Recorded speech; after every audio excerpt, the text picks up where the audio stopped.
बिस्मिल्लाहिर्रहमानिर्रहीम, अस्सलाम वालेकुम। अली सलमान GTV के तमाम नाज़रीन को जी स्पोर्ट्स में खुश आमदीद कहता है। जब पीर से लेकर जुमेरात तक रोज़ाना रात 11:05 पर हम इस महफिल को सजाते हैं आपके लिए और बात करते हैं उस दिन खेले जाने वाले मैचेस के बारे में या उस दिन से जुड़ी स्पोर्ट्स की खबरों के बारे में। और इस हफ्ते का ये हमारा पहला शो है। पाकिस्तान के स्क्वाड का भी ऐलान हुआ, 17 रुकनी स्क्वाड का पाकिस्तान का ऐलान हुआ। आज के शो में हम उसको डिस्कस करेंगे कि पाकिस्तान के फतह के क्या इम्कानात हैं, क्योंकि पाकिस्तान को इस टूर्नामेंट में ओमान, UAE और इंडिया के साथ जो है वो मैचेस खेलने हैं।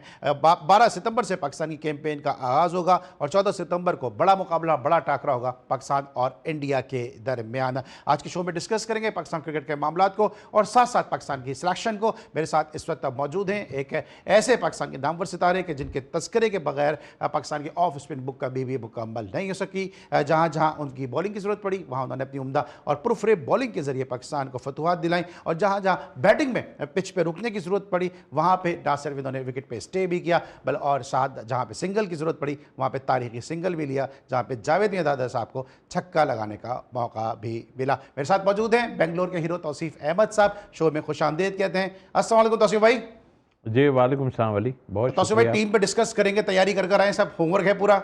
होमवर्क है कि बस सामने नज़र आ रही है चीज़ें, और होमवर्क एज सच ज़ाहिर है अभी हमारी टीम की परफॉर्मेंस इतनी बेहतर नहीं हुई वेस्ट इंडीज़ में, और उसमें जो छोटी मोटी चीज़ें हैं, छोटी मोटी तो नहीं है, काफ़ी थी, लेकिन आने के बाद अभी जो सिलसिला हुआ है, आई थिंक मेरा ख्याल है कोशिश कर रहे हैं कि उसको, लेकिन हमारे सबका फोकस जो है ना वो 2 आदमियों पर ही नज़र आ रहा है, पूरा मीडिया उस पर ही लगा पड़ा है। तो मेरा ख्याल है कि अब टीम की तरफ भी देखें, सिर्फ 2 आदमियों को देख के क्या करेंगे।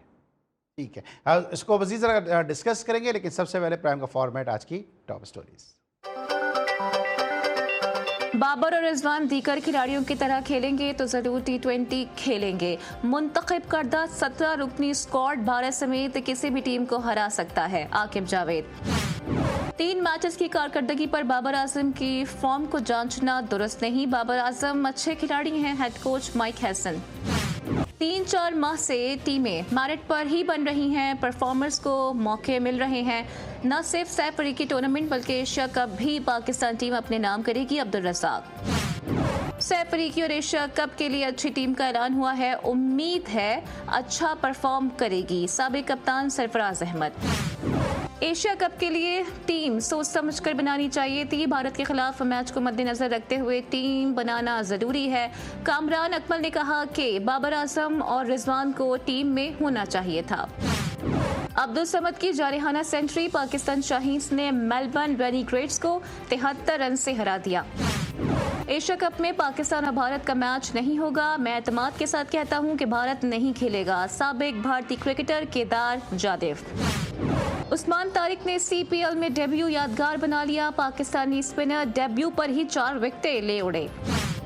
हॉकी टीम के खिलाड़ियों के लिए अच्छी खबर, PCB का कौमी हॉकी टीम के खिलाड़ियों को 10 लाख रुपए फीकस इनाम देने का ऐलान। और एशियन हॉकी फेडरेशन ने बांग्लादेश को एशिया कप में शिरकत की बाकायदा दावत दे दी। जी नाज़रीन, ये थी आज की टॉप स्टोरीज, और आपने देखा एक अच्छी खबर है कि जनाब पाकिस्तान क्रिकेट बोर्ड ने खिलाड़ियों के लिए, जो पाकिस्तान हॉकी टीम के प्लेयर्स हैं, उनके लिए जो है वो इनामात देने का ऐलान किया, 10 लाख रुपए देने का फैसला किया गया है पाकिस्तान क्रिकेट बोर्ड की जानिब से। इससे पहले भी मुझे याद है कि तौक़ीर ज़िया साहब के ज़माने में भी पाकिस्तान हॉकी फेडरेशन को ग्रांट दी गई थी ताकि पाकिस्तान हॉकी अपने पैरों पर खड़ी हो। ये तो थी जनाब हॉकी के हवाले से एक अच्छी खबर, लेकिन पाकिस्तान के जिस 17 रुकनी स्क्वाड का ऐलान किया है, पहले इस पर एक निगाह डालेंगे और फिर बेंगलोर के हीरो तौसीफ अहमद साहब से इस पर डिस्कशन करेंगे। दिखाइए जनाब के स्क्वाड क्या है कि जहां पे सलमान अली आगा पाकिस्तान को लीड करेंगे, अबरार अहमद, फहीम अशरफ, फ़खर जमान जिनको हैमस्ट्रिंग इंजरी का भी सामना करना पड़ा, वो भी टीम में सेलेक्ट किए गए। हारिस रऊफ, हसन अली, हसन नवाज, हुसैन तलत, खुशदिल शाह, मोहम्मद हारिस, मोहम्मद नवाज, मोहम्मद वसीम जूनियर जो इस वक्त पाकिस्तान शाहीन के साथ ऑस्ट्रेलिया में सीरीज से खेल रहे हैं, साहबजादा फरहान, साइम अयूब, सलमान मिर्जा की वह वापसी हुई है, शाहीन शाह अफरीदी और सुफियान मुकीम। तो ये 17 रुकनी स्क्वाड है कि जो इस इवेंट में शिरकत करेगा, लेकिन इससे पहले ट्राई सीरीज भी है पाकिस्तान की, तो यकीनी तौर पर इसमें से 2 प्लेयर जो है वो कम हो जाएंगे और फिर 15 रुकनी स्क्वाड जो है वो एशिया कप में शिरकत करेगा। सबसे पहले तो ज़रा डिस्कशन कर लेते हैं कि अब्दुल रज़ाक का जो स्टेटमेंट आया कि गुज़िश्ता 2-3 माह से टीम अच्छी बन रही है, 2-3 माह से टीम अच्छी बन रही है या 2-3 माह से अब्दुल रज़ाक क्रिकेट बोर्ड के साथ हैं, ये एक बड़ा सवाल है। तो भाई दोनों स्टेटमेंट मैंने आपके सामने रख दी हैं, आप किससे मुत्तफिक हैं? देखिए मजबूरी है उनकी बोलने की, और मैं तो सीधा सवाल ये करूं कि टीम अच्छी बन रही है या क्या हो रहा है। वो जो आप लोगों के लिए कर रहे थे, जो पावरफुल हिटिंग और ये वो, मैं तो उसका पूछना था, उसका रिजल्ट क्या है। उसका रिजल्ट मुझे नहीं लगा कि इतने बहुत अच्छा कोई रिजल्ट आया है मुझे। और सर वो अब्दुल समझना 110 कर दिया ना मेलबर्न रेनिगेट के खिलाफ। सर देखिए, किन टीमों से आप लोग खेले, ये बड़ी अच्छी बात है कि पाकिस्तान क्रिकेट बोर्ड जो है टूर करा रहा है ऐसी जगहों के, ऑस्ट्रेलिया हुआ है, मगर जो अपोजिशन है ना, उसको देखना पड़ता है कि वो टीम क्या है। तो उस लिहाज से तो ठीक है आप टूर करा रहे हैं, मगर ज़रा सा ऐसी टीम हो जिसमें तगड़ी हो ना। जीत का बिल्कुल है, रन्स बनाना अपनी जगह है सारा, लेकिन जिन टीमों से आप खेल रहे हैं वो मेरा ख्याल है सेकंड और थर्ड ग्रेड की टीम्स हैं। और ठीक है, टूर की हद तक ठीक है। आप वहाँ के जिसमें हम कहते हैं कि पेसर और इस पे नहीं खेल सकते हैं हम, ऑस्ट्रेलिया या और दूसरी जगहों पे, तो उस लिहाज से ठीक है। लेकिन थोड़ा सा जो है ये तो हमें देखना पड़ेगा कि अच्छा तौसीफ भाई, क्योंकि आप ऑस्ट्रेलिया में खेले भी हैं और मैं बार बार अपने शोज़ में बात करता हूं कि जब पाकिस्तान की बैटिंग स्ट्रगल कर रही होती थी, तौसीफ भाई पिच पे जाके रुक जाते थे, और उस वक्त के जो कप्तान थे इमरान खान साहब, वो अपने बैट्समैनों को ये तंबी करते थे, एडवाइस करते थे कि तौसीफ से बैटिंग सीखो, Tauseef way is the safe way, ये जो कहना होता था इमरान खान साहब। पिचेस का क्या आपको लगता है कि उस वक्त से लेकर अब तक का क्या ऑस्ट्रेलिया में रवैया तब्दील हुआ है? नहीं, ऐसा तब्दील नहीं हुआ है। बाउंसी पिचेज होती हैं वहाँ, स्विंग सीम ऐसा इतना नहीं होता है। और इंग्लैंड वगैरह में स्विंग ज़्यादा होता है, सीम भी होता है। यहाँ सीम होता है ज़रूर, मगर ज़ाहिर है जानदार। एक्चुअल प्रॉब्लम हमें तो शुरू से ये आती है कि वो हार्ड सरफेस की वजह से वो मुश्किल होती हैं। क्योंकि मैंने कह मुझे तो बॉलें भी लगी हैं और मैं दो, लेकिन मैं जिस नंबर पे जाता हूँ मुझे पता है मुझे करना क्या है। मैं तो रन वहाँ नहीं बना सकता ना, मेरे साथ कोई खेल रहा है तो वो ठीक है।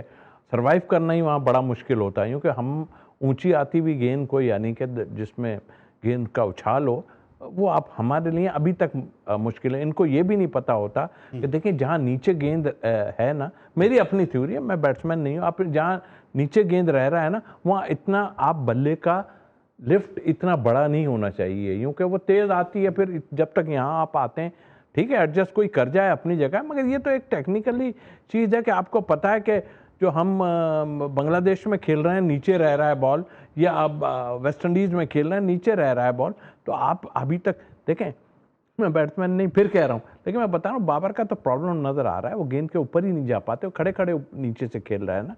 यहाँ से उसको एक तो ज़ाहिर परफॉर्मेंस नहीं हो रही उसकी, और फिर उसको उन्होंने जो है। अच्छा मैं बाबर पे आता हूँ, लेकिन ये जो अब्दुल रज़ाक साहब कह रहे हैं, क्या अब्दुल रज़ाक साहब जिस स्टेचर के प्लेयर हैं, जिस म्यार के प्लेयर हैं, क्या वो पीसीबी को खुश कर रहे हैं, या अगर मैं आसान अल्फाज में बोलूँ उनको बटरिंग करने की ज़रूरत है, क्योंकि सबको पता है टीम किस तरह सेलेक्ट हो रही है? देखिए हम भी अंदर रहे हैं, हम खामोश रहते थे।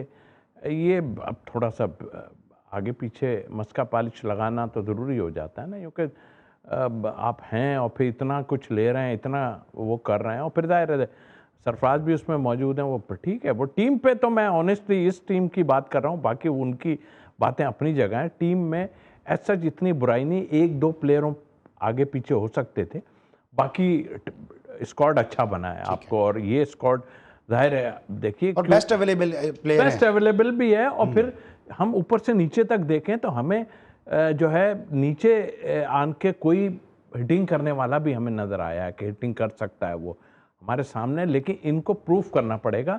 इसलिए कि आपके प्लेयर जो हैं, जो गए हैं ना, खैर उनका तो गेम ही बिल्कुल डिफरेंट था, उनका गेम ये नहीं था ये। और जो साइम अयूब या फ़खर या फिर जो है साहबजादा फरहान खेलते हैं, ये क्रिकेट हमें देखना है। लेकिन उनको भी ज़रा सोचना पड़ेगा कि देखें हर पिच ऐसी नहीं होती। अब जैसे आप बांग्लादेश में आप को कोच ने कहा, किसने कहा चला ही जा रहे हो भाई, ऐसे थोड़ी होता है। एडजस्ट भी करता है आदमी को। 20 ओवर की क्रिकेट है, 120 बॉलें हैं, तो आपको वो भी तो देखनी है कि अगर ऊपर से 3-4 बल्कि 4-4 आउट हो गए आपके, 5-5 आउट हो गए इस तरह, तो अभी पीछे आपके 60 रन पे 90 रन पे आपकी टीम आउट हो गई पूरी 100 रन पे। तो देखना एक ही आदमी, आप थोड़ा ये तो रखें। आपको अगर, मुझे तो हैरत ये होती है अली के ये कोच ने पहले आते ही जो है ना बाबर को तो बहुत फेवर की थी, वो ला के यहाँ मैंने देखा कराची में वो उसको हिटिंग करवा रहा था, इसका मतलब उसका इंटरेस्ट है उसमें। लेकिन यहाँ आन के तो कल मैंने प्रेस कॉन्फ्रेंस में देखा वो तो हम अब उसको ख्याल आ रहा है, ये बातें तो हम आपसे थोड़ी कह रहे हैं अच्छा, कि आपको मैं स्ट्राइक आता रेट हूं क्योंकि ठीक करना आप चाहिए। जावेद की मौजूदगी ने शायद हसन के जो ख्यालात हैं वो बदल दिए हैं, और तौसीफ भाई कह रहे हैं कि टीम बेहतर है।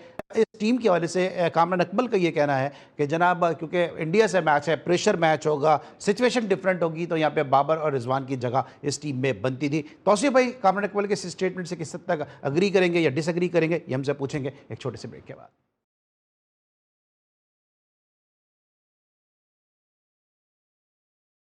Welcome back after the break. और ब्रेक पर जाने से पहले हम टीम को डिस्कस कर रहे थे और कामरान अकमल के स्टेटमेंट तक बात आन पहुंची थी कि जहां कामरान अकमल का ये कहना था कि मुश्किल मैच होगा पाकिस्तान वर्सेस इंडिया और यहां पे पाकिस्तान को एक्सपीरियंस प्लेयर की ज़रूरत पड़ेगी। तो उसी भाई आप समझते हैं कि जिस तरह कामरान ने भी कहा कि बाबर आजम की या रिजवान की ज़रूरत पड़ सकती है इंडिया के खिलाफ जो मैच होगा जो 14 सितंबर को पाकिस्तान खेलेगा। देखिए अली एक बात है, देखें ना वो ठीक है, वो प्लेयर हैं जो है हमारे इनकी स्ट्रेंथ का भी हमें पता चल रहा है आहिस्ता आहिस्ता क्या है। इन दो आदमियों को किस वजह से किया था, स्ट्राइक रेट वाला खेल था, और जो इस वक्त लोग खेल रहे हैं आपने देखा डेविड को, आपने देखा मैक्सवेल को, आपने क्रिकेट देखी है, ये क्रिकेट है। तो जो गेम अब हो रहा है वो कामरान का अपना एक वो है व्यू है, लेकिन मैं तो व्यूज़ हैं उसके, लेकिन मैं एक बात कहता हूँ कि देखें सबको देखा है ना, कोई बात नहीं, आप सोच रहे हैं ये फिर आएंगे तो इतनी जल्दबाजी ना करें ना, आप इनको टेस्ट कर लें जितने हैं, इनको मैं पहले से कह रहा हूँ कि इनको टेस्ट करें भाई ये क्या है। देखें ना अभी आया है ना आपका मिडिल ऑर्डर में, वो रन्स तो करता है ना, फंस गया वो आन के, अभी उससे भी नहीं हुआ, उस पर ही शुरू हो गया, हालांकि वो लंबे छक्के मारता है। आपके मिडिल ऑर्डर या लो ऑर्डर में आपके पास छक्के मारने वाले प्लेयर हैं कहाँ? तो उसको बनाने के लिए आप ऊपर से अगर एक अच्छा टारगेट रखेंगे, जो कि ये 3-4 आदमी हैं, इनको पूरा चांस तो दे दो ना यार। ये तो नहीं होता ना कि आप ना दो, उनकी जरूरत पड़ेगी इंडिया के खिलाफ। इससे आपको किसी टीम का मोरल भी गिरता है, प्रेशर भी टीम पर आता है कि आप एक लड़का एक नया जा रहा है खेलने, बड़ा टूर्नामेंट खेलने के जा रहा है, और हमारे फॉर्मर प्लेयर्स में कामरान की बात नहीं कर रहा, और भी बहुत सारे प्लेयर बाबर की और रिजवान की बात कर रहे हैं, तो इस तरह आप चूंकि टीम का हिस्सा रहे, तो क्या आपको लगता है इससे एडिट प्रेशर एक आता है प्लेयर के ऊपर और खासतौर से यंगस्टर पे आता है? यार प्रेशर तो डेफिनेटली आता है, और ये भी मैं आपको बता दूं कि देखें जो हमारी फर्स्ट क्लास क्रिकेट है ना, उससे बहुत ऊपर है ये जब जाते हैं, इसमें वही प्रेशर वाली बात है, बिल्कुल ठीक है। लेकिन ये लोग जो खेले हैं, रिजवान और उन्हीं की बात कर रहे हैं, एक तो मैं कह रहा हूँ अभी बात ही ना करो, ये दो जाने दो, या हो सकता है भाई अभी एशिया कप में कोई पता नहीं कौन आगे होगा कौन पीछे होगा, पता चल जाएगा। लेकिन एक बात सिर्फ मैं कह दूं कि भाई अभी इन लोगों को खेलने दो, इनकी भी वो खत्म हो जाए ना, वरना इनके लिए बोलना शुरू कर देंगे लोग। कल तक बाबर वगैरह के लिए बुरा भला कहते थे लोग, आज उसके फेवर में बातें कर रहे हैं।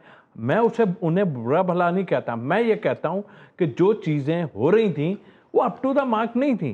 ठीक है, उन्होंने इतना खेला, एटलीस्ट उसका आधा टाइम तो खेलने दो ना, इसलिए कि वो लोग तो कब साल से खेल रहे हैं ना, ये तो अभी गए अंदर, इनको चेक कर लो। आप बेंच पे बाहर 2-3 प्लेयर चाहते हो ना बैठना, तो भाई मेरे इनको चांस देना ही पड़ेगा। ठीक है, ठीक है। और जिस तरह हमारे पास अभी साहबजादा फरहान है या इस तरह साइम ओपन कर रहे हैं, ये साइम को अब आपको लगता है कि जब से साइम आए हैं अपनी इंजरी के बाद से, वो उस पुराने साइम के रूप में नज़र नहीं आ रहे? ये वो टूर्नामेंट होगा कि जहाँ पे साइम को परफॉर्म करना होगा, क्योंकि अभी हम देख रहे हैं कि शाहीन से हमारे टॉप ऑर्डर में यासिर खान परफॉर्मेंस दे रहे हैं, वहाँ पे नाफे परफॉर्मेंस दे रहे हैं, फिर फाइक बड़े अच्छे हार्ड हिटर हमें मिल गए कि जिन्होंने डोमेस्टिक में बड़े T20 में बड़े परफॉर्म किया है। तो प्लेयर आपके पास आ रहे हैं जिसकी वजह से अभी साइम और इन जैसे और दीगर प्लेयर्स को भी अब परफॉर्म करने की जरूरत है। देखिए परफॉर्म तो सबको करने की जरूरत है, मैं ये कह रहा हूँ ठीक है, साइम के लिए पहले भी कुछ लोग देखिए हम देखते हैं गेम का, ठीक है उसको ज़्यादा चांस मिले अपनी जगह है,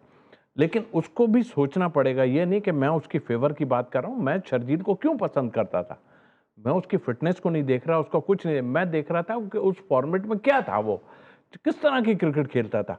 तो इसी तरह की ये भी खेलना है, ठीक है उससे रन्स नहीं हुए सारा कुछ, या तो आपके पास बैकअप में इतने लोग पड़े हुए हों जो उसको चलो निकाल के हटा दो। मैं तो अभी भी कहता हूँ देखें अगर फ़खर से नहीं हो रहा ना, तो आप साइम को कराएं और साथ फरहान, साहबजादा फरहान, और 3 नंबर पे आप हारिस को ले आए, हारिस भी जो है अटैक करता है। मतलब इनको इस तरह एडजस्ट करके देखें।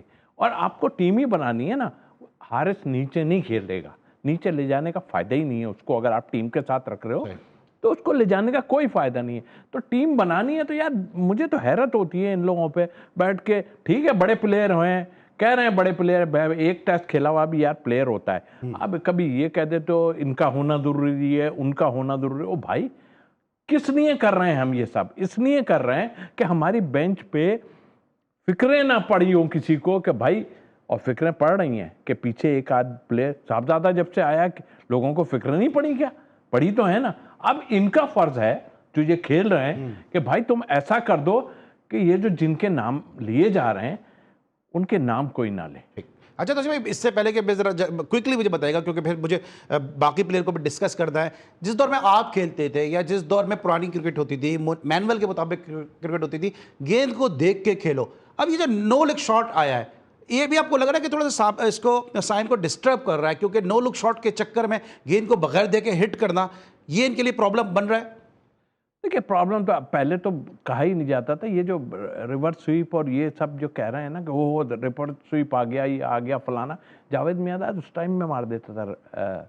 जावेद भाई मार Mike Gatting, Allan Border, Zahid Ahmed आपके। अब ये थोड़ी के वो नहीं है तो पिछला भी तो उठा के देखो, वो इस टाइप की क्रिकेट खेलते थे। आप विवियन रिचर्ड को उठा के देख लो, वो तो क्रिकेट आपसे तो कोई इससे जो अभी एक्स्ट्रा ऑर्डिनरी खेल रहे हैं ना उससे ज्यादा अच्छा खेलता था वो, और पता ही नहीं चलता था। उसकी टाइमिंग ऐसी थी, उसकी आई ऐसी थी, वो खेलता। तो ये समझ रहे हैं कि शायद पहले नहीं होती थी। बड़े प्लेयर ऐसे थे जो बड़ी अच्छी हिटिंग करते थे। तो आपको प्रॉपर देखना है कि पिच पे आप गए हो तो पिच का बिहेवियर क्या है आपको। हाँ ठीक है 6 ओवर के कैच करना वो अपने, हाँ विकेट्स के अंदर है गेंद, आप एवं ही चलाओगे तो फायदा नहीं। इधर वो है इधर उधर है, 2 फील्डर बाहर हैं, आपके नसीब खराब है, स्क्वायर लेग पे आउट हो गए या थर्ड मैन पे आउट हो गए, वो अलग बात है। मगर 6 ओवर जो आपके होते हैं ना वो ओपनर के लिए आइडियल होते हैं।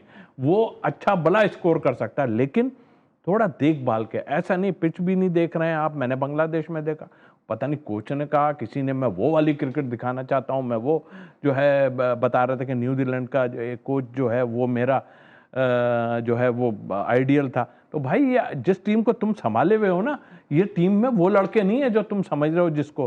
तो कोच तो मुझे इतना अच्छा कोच का हिसाब किताब नहीं लगा सच्ची। ये आखिर संभालेगा हैसन को लेसन की जरूरत है? नहीं इसके ये है जी। तो भाई हैसन को लेसन की जरूरत है आपके? हाँ लेसन क्या यार, वो मतलब मजबूरी में है ना, वो कहीं और थोड़ी जाएगा, वो कहाँ जाएगा।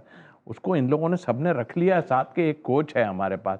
मगर आप हाल तो देख लो कि क्या हुआ है। मतलब आई मीन उसका कोई वो नहीं है। वो कहता है मैं अटैकिंग क्रिकेट खिलाना चाहता हूं, तो अटैकिंग क्रिकेट उसको पहले स्टेटमेंट से उसका पता चला। उसने कहा जी ये आइडियल नहीं है वो 20 की पिचेज। तो वो तो पिच भी नहीं समझ सके थे ना, कि वो तो पिच ही नहीं समझ पा रहे हैं। अब हम उम्मीद करते हैं कि यूएई की पिचेज ये जाएंगे तो जहां तक पिचेज की आपने बात की, वो हेमिंग्स आपके छोड़ के चले गए, अब कौन बनाएगा? हाँ टोनी चले गए, वो उनका भी वक्त से पहले उन्होंने कॉन्ट्रैक्ट अपना खत्म कर दिया। इस साथ हम लेंगे ब्रेक, और जब ब्रेक के बाद वापस आएंगे तो बात करेंगे तौसीफ अहमद साहब के पसंदीदा बॉलर उस्मान तारिक के बारे में, कि जब वो सीपीएल में 4 विकेटें ले सकते हैं, वहां पे अपनी प्रोफरेब गेंदों से बैट्समैनों को जो है वो तिगनी का नाच नचा सकते हैं, तो पाकिस्तान टीम में उनको क्यों कंसीडर नहीं किया जा सकता? फिर इंडिया की टीम में इस वक्त बड़ा मसाइल पड़े हुए कि उनके पास इतना प्लेयर इस वक्त अवेलेबल है कि वो स्क्वाड का उनको अनाउंस करना है, और कल उनका स्क्वाड जो है वो अनाउंस होना है। इस पर डिस्कस करेंगे एक छोटे से ब्रेक के बाद।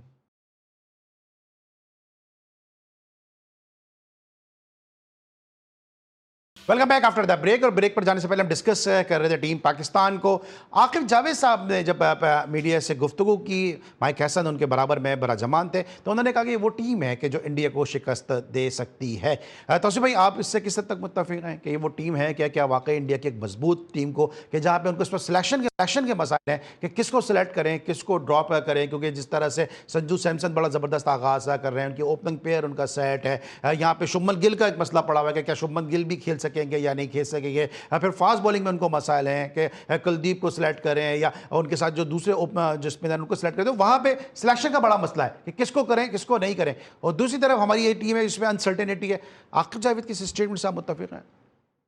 देखिए बिल्कुल हरा सकते हैं, और लोग शायद इसको वो करें। आप जो बातें इंडिया के लिए बता रहे हैं, ठीक है, अपनी जगह है उनका सिलसिला। ये ऐसा फॉर्मेट है, इसमें आप अगर प्रॉपर जो है 11 के प्लेयर खिलाएंगे ना, तो जब हार जाओ आप तो कोई बुराई नहीं है, आप तो 11 की टीम ही गलत खिला रहे थे सारा कुछ। अभी मैं इसलिए कि मैं ठीक है आकिब से थोड़ा बहुत मुझे इख्तलाफ कई चीज़ों पर आए, मगर अभी उसने एक चीज़ को बना के रखा है आपके लिए, उसको सही इस्तेमाल किया जाए। और मेरा ख्याल है कि वो अभी शायद इस लाइन पे आ गए, क्योंकि हसन ने बात तो की है मगर वो बात उनकी तो नहीं, लेकिन आकिब ने जो बातें की हैं ना वो समझ में आने वाली हैं। और सही ट्रैक पे मुझे लगता है ऐसा कि सही ट्रैक पे इसलिए आ रहे हैं कि आपकी जो टीम आपने बनाई है वो टीम में जान है। और इस तरह जाना ठीक है, एक्सपीरियंस नहीं है उनके पास, कुछ नहीं है। जब भी आप कह रहे हैं इसको भी होना चाहिए था, उसको भी होना चाहिए था, सारे बोल रहे हैं, नहीं यार थोड़ा देखो तो आपको, आप समझ लें हमारे यहाँ इंडिया में भी प्रॉब्लम इनसाइड रही है काफ़ी। हमारे यहाँ जो टीम ख़राब हुई है, सरफराज के टाइम में टीम तो थी ना अच्छी बनी हुई, तो आपकी टीम क्यों खराब हुई है? इसलिए कि आपके इनसाइड जो प्रॉब्लम है ना वो अभी तक चले आ रहे हैं और अभी आगे भी चलेंगे आपके, ऐसा नहीं, आप ऐसा नहीं है, लेकिन इसको टैकल करने वाला होना चाहिए। अब फिर जब बात करने पे आ रहे हैं हम, तो फिर टीम खिलाई जाए। मैं तो सीधा बोलता हूँ, देखिए आकिब ने बिल्कुल ठीक कहा है। हम 20 में देखें फॉर्म, आपने देखा ना न्यूजीलैंड ने न्यूजीलैंड को हरा दिया था यूएई ने, तो भाई हर चीज़ से अभी वो होना चाहिए। आप जिस तरह कह रहे हैं, गुफ्तगू कर रहे हैं, क्या पाकिस्तान अगर इंडिया को हरा दे क्या ये अपसेट कहलाएगा? नहीं, अपसेट नहीं कहलाएगा, ऐसे सच नहीं है। आप अगर सही गेम खेलोगे, आपके प्लेयर जो खेल रहे हैं ना, वो अपसेट नहीं होता यार। क्या दूसरी टीम भी है, लेकिन आपके यहाँ तो प्रॉब्लम ही दूसरी चल रही है ना। सही बैटिंग ऑर्डर पे आप नहीं भेज रहे हैं। देखिए इसको जो है लड़के को जो हमारा हसन नवाज है, इसको सही जगह यूज़ करो यार। आपने वहाँ पर उसको भेज के, उसकी अपनी गेम है जो खेलता है, ठीक है आप हार जाते, आपने उसको कहा होगा यार अभी बहुत ओवर हैं, खेले जा। अरे भाई वो उसका खेल नहीं है, उसको जो मिल रही है वो मारेगा बाहर। तो आपको तो एक ही आदमी लेके चला गया ना, सील लेके चला गया ना, आपको पानी की बिल्ली आपको लेके चली गई ना, सारों को उठा के। उसने देखा कि क्या हुआ। तो मतलब कहने का ये, आप सही आगे कुछ चाहिए खुद साथ चले जाएं, सेलेक्टर हैं जाते हैं वहाँ, सही बैटिंग ऑर्डर और सही 11 के प्लेयर खिलाएं। अच्छा, जिस तरह रीड किया अभी आपने सील की बात की, इस तरह जो रीड किया डैरेन सेमी ने कि पाकिस्तान फास्ट बॉलर पे स्ट्रगल कर रहा है और एक लाइन पे चैनल बॉलिंग की सील ने अपनी पेस से हरासा किया, आपको लगता है कि यहाँ पर इंडिया भी इसी जो है वो माइंडसेट के साथ आ सकता है कि फास्ट बॉलिंग के जरिए पाकिस्तान, गो के यूएई की पिचेज़ हैं लेकिन मोर और लेस सिमिलर ही हैं वेस्ट इंडीज़ से, क्या फास्ट बॉलिंग पे करें? जो डैरेन सेमी का प्लान था वही शायद गौतम गंभीर भी लेकर आए। नहीं, हो सकता है, बिल्कुल हो सकता है, क्योंकि एक लाइन दे दी है सील ने कि भाई ये तो जो है ना फास्ट बॉलर पे कैसा भी हो। साउथ अफ्रीका, मैंने एक खब्बा, उसका नाम मुझे जहन में नहीं आ रहा, जो बच्चा सा खिला रहे हैं, वो बहुत तेज़ बॉल करता है, एरेटिक है, इधर फेंकता है उधर फेंकता है, मगर तेज़ बॉल करता है। तो अब ये पिछला जो हम खेले हैं वेस्ट इंडीज़ में, वो बता दिया उन्होंने, लाइन दी है कि भाई कैसा भी हो तेज़ बॉलर ले आओ इनके लिए। अब ऐसा भी नहीं है कि आपके दो प्लेयर, जहां आपका बाबर आउट हुआ वहां हो खत्म हो गया। अरे भाई कैसे खत्म हो गया? ऐसे थोड़ी खत्म होता है यार। आपको पीछे इन लोगों ने परफॉर्म तो करके दिया है ना। आप रोग आ रहे थे, इनको आना चाहिए, इनको आ गए, वो आने के बाद क्या हुआ? आ तो गए ना। अब फिर वही कि आप इनको रखें साथ, नहीं रखें यार, अभी आप इनको खेलने दो। आपकी डोमेस्टिक के जो परफॉर्मर हैं ये फेल हो जाएंगे ना, और भी मौजूद हैं। आप सबको चांस दे दो एक दफ़ा। ये दो तीन सीरीज जो आपको मिली थी, इसमें आपको सबको खिला देना चाहिए, और अभी भी आप खिला रहे हैं। सुफियान अबरार की हो सकते हैं, इनको बाहर मत कीजिएगा आप, इनमें से एक को भी बाहर मत कीजिएगा। मैं इस पे जरा आता हूँ, लेकिन जरा दो प्लेयर के स्टेटमेंट हैं, एक पाकिस्तान के और एक across the border. Harbhajan Singh ये कह रहे हैं कि इंडिया को पाकिस्तान से नहीं खेलना चाहिए क्योंकि पानी और खून एक साथ नहीं बह सकता, और आपके पसंदीदा आपके टीममेट बासित अली साहब कहते हैं कि इंडिया पाकिस्तान को हरा देगा, तो पाकिस्तान को इससे नहीं खेलना चाहिए। यार ये हरभजन वगैरह ये पता नहीं कौन सी चूरन बेच रहे हैं ये लोग, क्या कर रहे हैं। देखो इंडिया इस पोजीशन में नहीं है कि नहीं खेले। मैं आपको सही बोल रहा हूँ। मुझे और अगर कोई हुआ ना तो क्रिकेट की बर्बादी है। और फिर वो जो बैठे हैं ना सारे स्पॉन्सर और ये तो हो नहीं सकता, ब्रॉडकास्टर का बहुत बड़ा प्रेशर, बहुत बड़ा है। ख़त्म बात। तो यही है आपका ये अभी लोग समझ रहे हैं ना, सिर्फ खेल की हद तक देख रहे हैं। अभी जो 3 मैच हो सकते हैं ना, 2 तो हैं ही, 3 मैच हो सकते हैं ना, तो आप उसमें देख लीजिएगा कि क्या हाल होगा। अच्छा, कौन से 2 प्लेयर आपको लगता है कि यहाँ पे जो है वो एशिया कप से को मिस कर सकते हैं, क्योंकि 17 रुकनी स्क्वाड है, 15 आपको बताने हैं एशिया कप में। देखिए मेरे हिसाब से देखें, आप फ़हीम अशरफ को अभी बाहर नहीं कर सकते आप। देखिए हुसैन तलत ने 1.50 की है, वो लोग फेवर कर रहे हैं उसकी साथ, या वो तो जब भी ऐसे नहीं आते। एक तो हुसैन तलत का मुझे लगता है कि देखिए ना बॉलिंग, आपने बॉलिंग देखी उनकी, मेरा ख्याल है बॉल पहुंच भी नहीं रहा था वहाँ पे, 2 ओवर करवाए, लोगों के कहने पे उनको करवा दिया। मैं उनके उसमें नहीं हूँ, तो 2 प्लेयर क्विकली हो जाता है कि बहुत सारे सवाल और कर दें। तो मेरा ख्याल है एक वो बाहर हो सकता है, और एक जो मेरे हिसाब से जो लग रहा है कि कहीं खुशदिल पे गेम शायद खुशदिल पे। अच्छा, दूसरी तरफ 14 सितंबर को पाकिस्तान इंडिया का मैच है। अब तक जो लास्ट 6 मैचेस खेले गए पाकिस्तान और इंडिया के दरमियान T20 और वनडे मिलाकर, उसमें से 6 में से 5 मैचेस इंडिया ने जीते, एक मैच का रिजल्ट सामने नहीं आया। और 14 सितंबर को ही पाकिस्तान और इंडिया की टीमों के दरमियान जो दोनों के दरमियान T20 की सतह पर पहला मैच खेला गया था, और वो मैच टाई हुआ था। आप सबको वो मैच फिर याद भी होगा। Sir, Usman Tariq Caribbean Premier League में आउट कर रहे हैं, क्या उनको यहाँ पे ट्रम्प कार्ड के तौर पे यूज़ नहीं कर सकते थे? सर देखिए, एक तो इनकी नीयत सही नहीं है, मुझे लग रहा है उस वक्त पता नहीं आकिब उसमें थे या नहीं थे, वो जो 24 बॉल हैं उनकी पता नहीं इन्वॉल्व थे या क्या था, मुझे आई डोंट नो। आकिब नहीं थे, आसिफ थे, आसिफ याकूब। चलें, आपने कह दिया। लेकिन मैं एक बात बताऊं, देखिए ये ज्यादती आकिब, मैं आपसे ही इस वक्त बात करूंगा।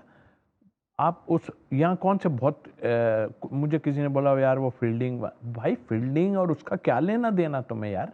अभी तो ये देखो, ठीक है वो अपनी जगह होना चाहिए, मगर दूसरी टीमें, दूसरे मुल्क के लोग और इतना बड़ा स्टार आपको ले, वो मुझसे बात करके गया यार, मैं आपको सच बताऊं, मुझसे बात करके गया। अभी यही ना ले लेना कि मैंने कुछ कह दिया है, तो उसने कहा जी मुझे तो फलां ने कहा नाम नहीं लेना है, लेकिन उन्होंने बाहर करा दिया मुझे। क्या हुआ, उनकी 24 बॉलों में एक भी नहीं खराब निकली। अभी जो बॉलिंग कर रहे हैं वो क्या उनकी कोई बॉल ऐसी आई है यार? कैसे, ये तुम जानबूझ के कर रहे हो आप लोग कि पीछे कोई बैठे ना, बेंच पर कोई ना बैठे। 3 अभी 2 है ना, इनको भी कभी खिला रहे हो कभी नहीं, कभी अबरार को खिलाते हो कभी नहीं, कभी सुफियान को खिलाते हो कभी नहीं। ये क्या मजाक है यार। आप ये देखो कि इस वक्त दुनिया क्रिकेट में कौन आपके लिए अच्छा कर सकता है, और ये है कि आपका मैजिक बॉलर जो है ना वो डिस्टर्ब कर सकते हैं दुनिया में, क्योंकि ये हवाई फायरिंग वाली है ना, वो विकेट्स ले, अभी विकेट्स नहीं कोई लेगा ना, तो आपके फास्ट बॉलर्स को बहुत मार पड़ रही है। उस्मान तारिक एक मिस्ट्री बॉलर है। Thank you so much Tauseef भाई। और उस्मान तारिक एक मिस्ट्री बॉलर है, और वो जिस तरह से बॉलिंग कर रहे हैं वो डेफिनेटली जो है वो एक बड़ा इंपैक्ट जो है वो इस एशिया कप में डाल सकते हैं। तौसीफ अहमद साहब आज हमारे साथ मौजूद थे, बहुत बहुत शुक्रिया तौसीफ भाई आपके कीमती वक्त का, कि आज आपने इस जी स्पोर्ट्स के लिए कीमती वक्त दिया। लेकिन कल का हमारा शो वो भी एक बड़ा ज़बरदस्त शो होगा, क्योंकि कल हमारे साथ मौजूद होंगे लॉर्ड ऑफ लॉर्ड्स, जिन्होंने 13 अगस्त को लॉर्ड्स के मैदान पर डबल सेंचुरी स्कोर की थी। कल मोहसिन भाई से जानेंगे जरा क्रिकेट के दीगर मामलात के हवाले से। लेकिन जी स्पोर्ट्स में हम क्रिकेट के साथ साथ जो है वो दीगर खेलों को भी शामिल करते हैं। गवादर एक ऐसा इलाका है कि जिसको शायद नेगलेक्टेड एरिया कहा जाए, लेकिन बड़ा जरखेज इलाका है ये, मादनी वसाइल के हवाले से, कुदरती वसाइल के हवाले से। और अब स्पोर्ट्स में भी यहाँ पे एक बहुत ही छोटी सी दन्नी सी बच्ची है, हफ्सा निसार, के जो अपनी फुटबॉल के जरिए न सिर्फ अपना बल्कि अपने ख़ानदान का और गवादर का भी नाम रोशन कर रही है। और जहाँ बात हो जाए निसार की, तो निसार तेरे जानिसार बेशुमार। आइए देखते हैं हफ्सा निसार को।